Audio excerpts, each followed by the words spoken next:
La Corte Penal Internacional analiza casos presentados por Venezuela. El fiscal general de la República, Tarek William Saab, informó este lunes que la Fiscalía de la Corte Penal Internacional está analizando dos casos presentados por el Estado venezolano sobre los cuales, aclaró, no se ha iniciado una investigación al respecto. Al detallar la reunión que sostuvo el pasado miércoles 4 de noviembre con la fiscal de la Corte Penal Internacional, Fatou Bensouda, en la sede de ese organismo en La Haya, el fiscal dijo que los temas referidos son el llamado Venezuela 1, referido a los presuntos delitos cometidos desde al menos abril de 2017, en el contexto de manifestaciones y disturbios políticos relacionados. El estudio de este asunto inició en febrero de 2018. En este caso se investigan tanto acciones de las fuerzas de seguridad que hayan resultado en violaciones a los derechos humanos, como de actores privados que causaron lesiones y muerte a funcionarios del Estado, señaló.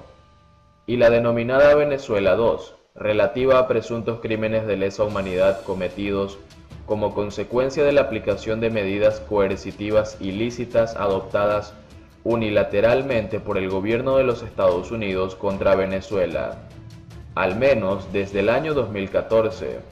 En este caso se estudian las graves violaciones a los derechos humanos que sufre el pueblo venezolano como consecuencia de las sanciones contra nuestro país.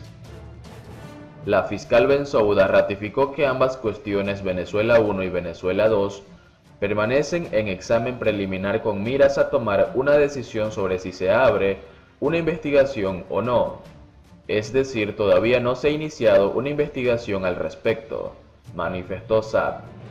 Saab, quien dijo que la reunión sirvió para reafirmar nuestra disposición de colaborar con la CPI y remitir la información solicitada sobre las investigaciones realizadas por el Ministerio Público, indicó que se hizo una invitación a la fiscal para que visite Venezuela y conozca cómo se hacen las investigaciones. Aclaró que la Corte Penal Internacional no sustituye a la legislación penal de Venezuela, ya que tiene un carácter complementario que se limita a los crímenes más graves de trascendencia para la comunidad internacional. En este sentido, explicó que la Corte solo tiene competencia de conformidad con el Estatuto de Roma, respecto del crimen de genocidio, los crímenes de lesa humanidad, los crímenes de guerra y el crimen de agresión. Comentó que en el caso de que la fiscal llegara a concluir que en Venezuela han ocurrido delitos que se pueden enmarcar dentro de su competencia, podremos demostrar fehacientemente que en nuestro país los hechos de violencia y las violaciones a los derechos humanos se han investigado, y en la medida que los responsables han podido ser individualizados, estos han sido sancionados con todo el peso de la ley. Destacó que Venezuela reconoce y apoya a la CPI, contrariamente a lo que ocurre con Estados Unidos, cuyas autoridades sancionaron a la fiscal Bensouda y a otro alto funcionario de la Corte, por investigar si las fuerzas militares de Estados Unidos han cometido crímenes de guerra en Afganistán. Durante la reunión sostenida ante CPI, en la que participó también el defensor del pueblo Alfredo Ruiz, se reconoció además la investidura de Nicolás Maduro como el presidente constitucional de la República Bolivariana de Venezuela. Se trató, dijo el fiscal, de una visita oficial, de una visita de Estado. Señaló al explicar que por eso la Fiscalía de la CPI izó la bandera de Venezuela en la sede del Tribunal Internacional. El defensor del pueblo también expuso aspectos que se revisaron en el encuentro con la CPI, que incluyó la denuncia del impacto negativo de las más de 300 medidas coercitivas unilaterales contra el pueblo venezolano. Las medidas coercitivas unilaterales han impedido el traslado de personas para hemodiálisis. Todos los casos de violación a los derechos humanos al pueblo venezolano han sido expuestos ante la CPI, expresó el defensor, quien destacó: expusimos la situación con el gobierno de España, que aún no extradita al presunto responsable de la quema de Orlando Figuera, ni tampoco lo ha juzgado en su territorio. Ruiz culminó su intervención reiterando que la Defensoría del Pueblo está de puertas abiertas para atender a las personas que no han podido continuar con sus tratamientos médicos. La hiperinflación en Venezuela del último año es superior al 3.300%. La tasa de inflación interanual de octubre de 2019 a octubre de 2020 superó el 3.332% en Venezuela, donde el régimen chavista, tras 20 años en el poder, ha desmantelado la economía nacional y dilapidado la enorme fortuna de su riqueza petrolera. La inflación de Venezuela solo este año, entre enero y octubre, se ubicó en el 1.798,57%, de acuerdo con un informe que divulgó ayer el Observatorio Venezolano de Finanzas de la Asamblea Nacional, un órgano de clara mayoría opositora. Según el mismo documento, la inflación del mes de octubre cerró en un 23%, mientras que el tipo de cambio se devaluó en un 25%. Con este panorama, el informe señala que se sigue evidenciando la correlación que existe entre estas variables: liquidez, inflación y devaluación del tipo de cambio. El mismo Observatorio de Finanzas ubicó la cifra de inflación en el 55,05% en julio, el 25,04% en agosto y el 30% en septiembre. Una tendencia que ha asegurado mantiene al país dentro de la espiral de hiperinflación en la que entró en 2017.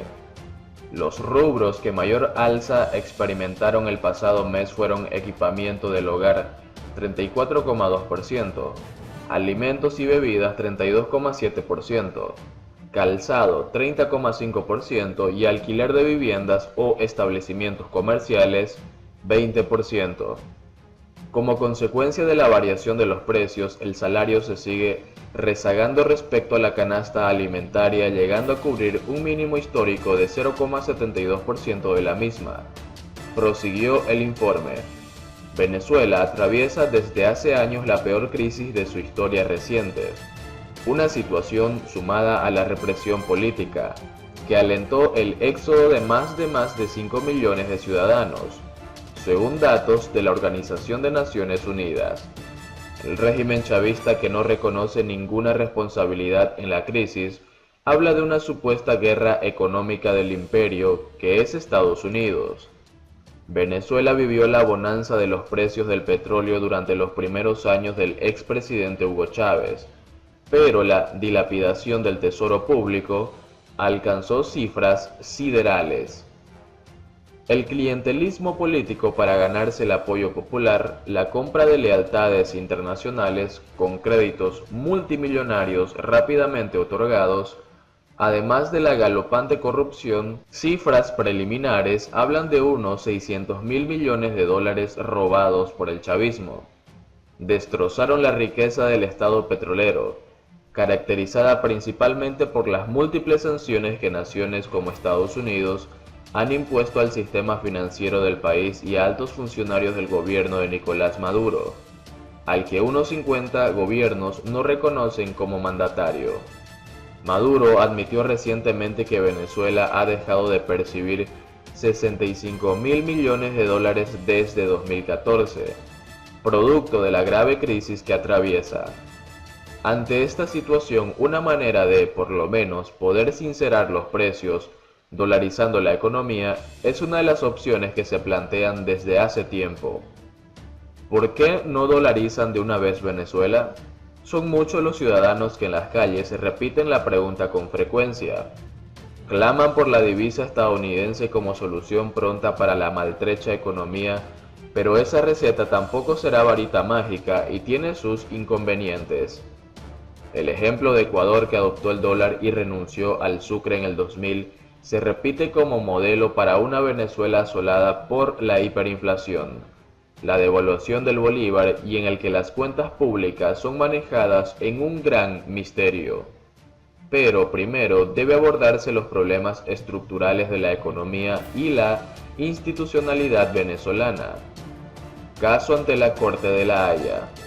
La Fiscalía de Venezuela presentará ante la Corte Penal Internacional su defensa preliminar ante las acusaciones de que el régimen chavista comete delitos de lesa humanidad. El alto tribunal abrió en febrero de 2018 un examen preliminar a Venezuela por crímenes de sus fuerzas de seguridad. La Fiscalía de la CPI ha solicitado a Venezuela información sobre los procedimientos internos pertinentes y su conformidad con los requisitos del Estatuto de Roma, la Carta Fundacional de la Corte Internacional.